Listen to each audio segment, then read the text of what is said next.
Have you ever felt cursed by your own perception, as if your eyes saw too much too deeply while everyone else seemed content with illusions? It sounds like a gift, this heightened awareness. But those who carry it know the truth. It is both a blessing and a torment. This is the hidden story of the seer, a story of vision, of exile, and of return. Most people move through life untouched, sheltered by routines, small talk, and ordinary distractions. They live on the surface, safe, unquestioning. But there are others, those who see beneath the mask. They walk into a room and feel the tension no one admits. They hear the words people speak, but also the silence trembling behind them. They recognize the fracture in a friend's smile, the shadow in a stranger's glance. From childhood they were different. Where others laughed easily they watched. Where others accepted they questioned. Dreams felt heavier, more real. Coincidences felt loaded, like hints from some hidden design.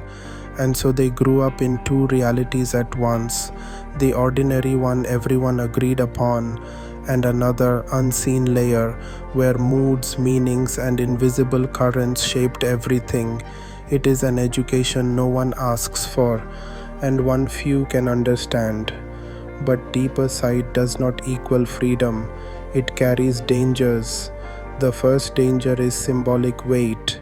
When dreams, signs, and strange coincidences gather around you until life feels like a puzzle with no end. The second danger is emotional bleeding, when you feel the moods of others as if they were your own, when their grief, their rage, their despair spill into you without warning. The third danger is reflection without anchor, when you gaze so deeply into someone else's soul that you lose your own center, living inside their image, their shadow. And then comes the final danger, isolation. Because how do you explain what you see?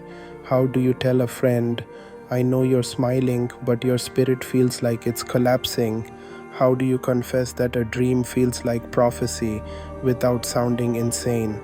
So you retreat, you stop sharing, you become the silent observer, carrying visions too heavy for conversation. At first, solitude feels safe, but eventually, solitude turns hostile. The silence grows teeth. The inner world begins to devour itself. Dreams swell into nightmares. Symbols loom like monsters. The unseen no longer whispers, it roars. Philosophers have called this the abyss. Mystics call it the dark night of the soul. Psychologists call it psychic inflation. But names do not make it easier. Here, even your identity trembles. You wonder, am I gifted or am I cursed? And yet, for those who endure, something begins to change. The abyss, terrifying as it is, hides a secret. You are not meant to drown in vision. You are meant to return with what matters. The seer learns this slowly.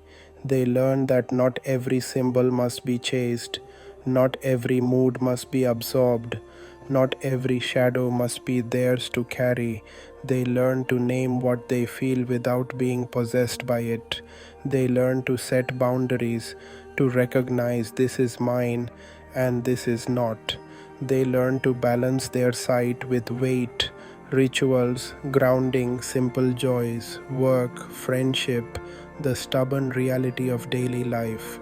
Because vision without grounding is madness, but vision with grounding, that becomes wisdom. And so the curse bends back on itself. What once threatened to shatter you now begins to sharpen you, not because the world has grown easier, but because you have grown steadier.